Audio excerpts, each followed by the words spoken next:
وعلیکم السلام بھائی، قرآن میں یہ آتا ہے لام لان جہنم من الجنت والناس اجمعین، کہ اللہ تعالیٰ کہتے ہیں کہ میں ضرور جہنم کو جنوں اور انسانوں سے بھروں گا، پتھروں سے نہیں بھروں گا، جنوں اور انسانوں سے۔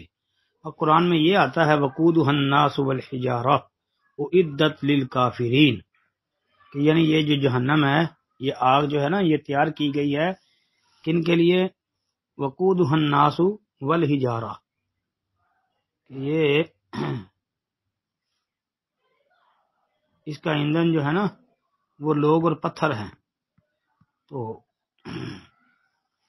اس کے بارے میں یہ ہے، پتھر جو ہے اس کو ایندھن بنایا جائے گا۔ اب ظاہر ہے پتھر بھی تو دیکھیں نا، وہ جل جل کے کوئلے کی شکل اختیار کر جائیں گے،